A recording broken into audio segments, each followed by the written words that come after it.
Ce que les gardes-côtes ont découvert sur cette plage isolée reste difficile à expliquer. L'étrange navire noir avait été repéré le long de la côte lors d'une patrouille matinale de routine. Son apparence high-tech le faisait immédiatement ressortir sur le sable blanc. Les habitants l'avaient déjà trouvé avant l'équipage et agitaient les bras frénétiquement lorsque les gardes-côtes sont arrivés. Mais les choses ont pris une tournure encore plus folle lorsqu'ils ont décidé d'y entrer. Avant de commencer, n'oubliez pas d'aimer la vidéo, de vous abonner et d'activer la cloche pour ne rater aucune nouvelle histoire. La lieutenant Sarah Quinn adorait les patrouilles matinales des gardes-côtes le long du rivage. Elle naviguait seule à bord de son petit bateau pour vérifier d'éventuelles irrégularités, ce qui arrivait rarement. Alors qu'elle longeait les dunes étroites, ses yeux captèrent une forme étrange au loin. En plissant les yeux, elle distingua un navire partiellement enfoui dans le sable humide près d'un rivage rocheux. La vue la troubla, éveillant un sentiment d'inquiétude. Sarah vit les habitants courir vers le mystérieux engin alors que son bateau approchait. Ils arrivèrent les premiers et lui firent signe d'enquêter. Sarah ralentit, posa le pied sur le sable humide, ses bottes s'y enfonçant légèrement. « Nous sommes arrivés il y a quelques minutes, mais nous ne savons pas ce que c'est, » dit un habitant. « Est-ce à vous ?» Sarah secoua la tête et leur demanda de reculer par sécurité. Les résidents obéirent, conscients du danger potentiel d'un navire inconnu. Sarah s'en approcha prudemment, examinant sa coque noire et lisse. Le navire paraissait sophistiqué, bien différent de tout ce qu'elle avait déjà vu. Malgré une légère nervosité, son instinct de commandement prit le dessus. Elle attrapa sa radio, ici la lieutenant Quinn. J'ai trouvé un navire non identifié au sud de North Point. Envoyez mon unité immédiatement. Un grésillement précéda la réponse confirmant leur arrivée. Elle attendit, l'esprit en ébullition, cherchant à comprendre ce mystère. Quelques minutes plus tard, 2 camions des gardes-côtes arrivèrent, leurs gyrophares clignotant dans la brume matinale. Les officiers se précipitèrent, stupéfaits par la forme étrange du navire. Sarah les salua rapidement et partagea ses observations. Ils formèrent un cercle autour de l'engin, discutant d'une approche sécurisée. Leur présence la rassura, même si le mystère s'épaississait. Elle inspira profondément, prête à diriger l'enquête sur cette découverte inquiétante. En observant son équipe, elle nota l'inquiétude sur leur visage. Elle savait que garder son calme était essentiel dans ces moments. Ils cherchèrent des portes ou des trappes, mais les parois du navire ne révélaient aucune ouverture apparente. Même le dessus semblait hermétique. Sarah ordonna à son équipe d'inspecter le pont supérieur. Le design étrange du navire augmentait son malaise. Jamais elle n'avait vu un cas aussi déroutant. Quelque chose semblait volontairement caché, éveillant une peur qu'elle n'avait pas ressentie depuis des années. L'aspect étrange du navire et l'absence d'accès la troublaient profondément. On aurait dit que son contenu devait rester secret. Son équipe continua jusqu'à ce qu'un officier découvre un petit panneau noir sur le dessus, qu'il pouvait pousser. Les regards se croisèrent, inquiets. Sarah sentit que ce n'était pas une simple trouvaille sur la plage.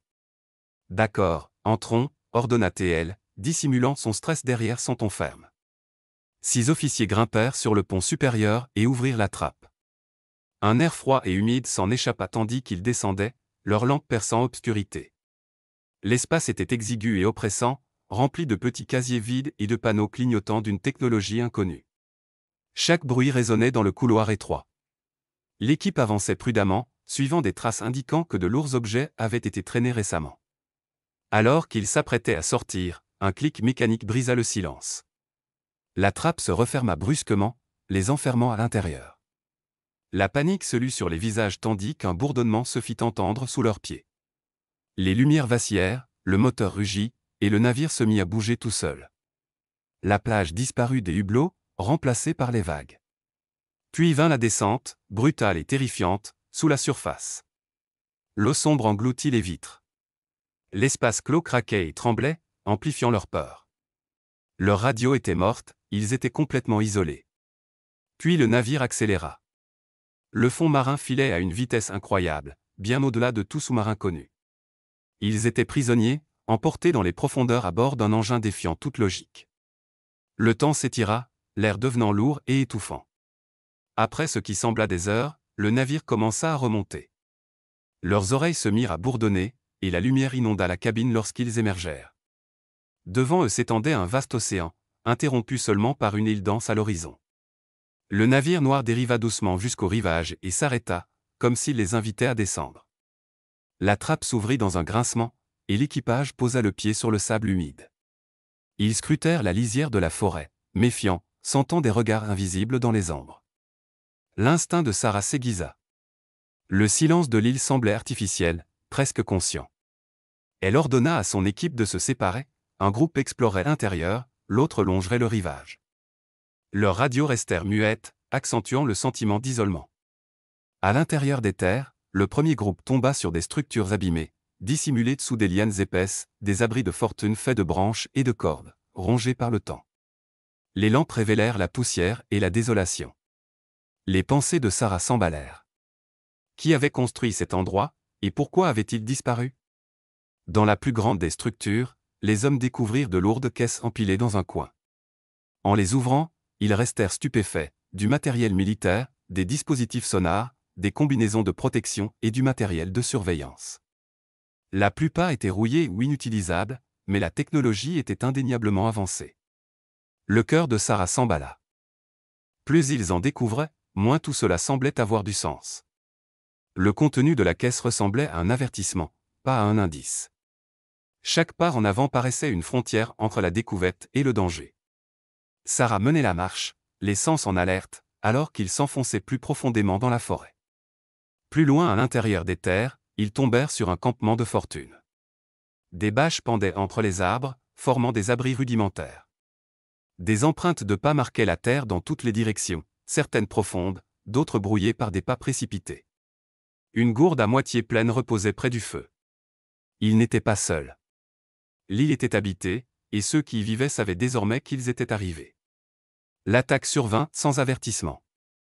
Un cri tonitruant brisa le silence tandis que des silhouettes armées en camouflage surgirent des arbres, les entourant en quelques secondes. L'éclat des fusils sous la lumière tamisée figea l'équipage de Sarah sur place. Des ordres de lever les mains résonnèrent à travers la clairière. Le cœur de Sarah battait à tout rompre dans ses oreilles.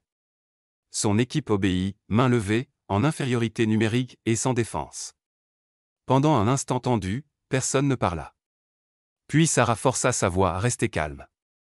Elle expliqua qu'il faisait partie des gardes-côtes, amenés sur l'île par un étrange navire sans équipage. Les mots restèrent suspendus dans l'air lourd, mi-supplication, mi-vérité. À sa surprise, l'attitude du chef s'adoucit. Il baissa légèrement son arme, ses yeux la jaugeant attentivement. Après une pause tendue, il fit un signe et son équipe abaissa leurs armes. Le chef s'avança et se présenta sous le nom de Cad. « Votre arrivée signifie que notre plan a fonctionné », dit-il d'un ton énigmatique. Sarah fronça les sourcils, la confusion marquant son visage. Sous la pression, Cad ne livra que quelques fragments d'explication. Lui et son équipe faisaient partie d'une unité tactique stationnée sur l'île pour une opération classée secrète. Les structures, l'équipement, même le navire noir, tout appartenait à leur mission. L'équipage de Sarah avait mis les pieds dans quelque chose de bien plus grand qu'eux. Enfin, Cad révéla la vérité qui reliait tout. Le mystérieux navire qui les avait piégés et transportés à travers la mer faisait partie de 4 engins expérimentaux utilisés dans leur opération. 3 avaient disparu, détruits par des mines sous-marines datant de guerres oubliées. Les courants et les rochers acérés de la région avaient transformé ces eaux en un cimetière d'épaves et de missions perdues. Mais la traîtrise de l'océan n'était pas la seule cause de la tragédie, expliqua Cad. Les mines qui avaient coulé 3 de leurs vaisseaux étaient des reliques d'anciennes guerres, toujours mortelles des décennies plus tard. Cette perte avait laissé son équipe entière isolée, leur mission s'effondrant dans cette mer impitoyable. Cad admit que la perte de leurs sous-marins les avait rendus aveugles, plus de navigation, plus de contact avec le continent.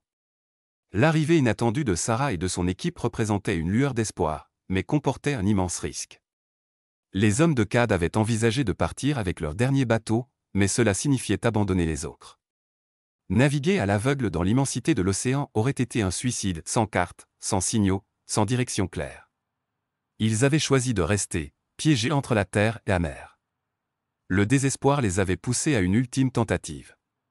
En utilisant le peu de technologie qu'il leur restait, les ingénieurs de Cad avaient reprogrammé leur dernier navire pour dériver vers le continent, sans équipage. Ils n'avaient qu'une seule mission, trouver de l'aide avant qu'ils ne meurent de faim. L'arrivée de Sarah prouvait que leur plan désespéré avait réussi. Le silence inquiétant autour d'eux semblait désormais chargé de possibilités. Cad expliqua que le bateau n'avait pas simplement dérivé. Il avait été conçu pour revenir dès qu'il détectait une forme de vie.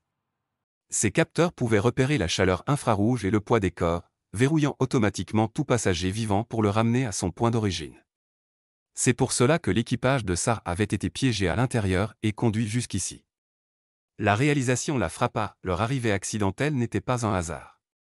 C'était l'étape finale du plan de Cad, un dispositif destiné à appeler à l'aide, mais involontairement. Leur destin était désormais lié dans ce coin isolé du monde.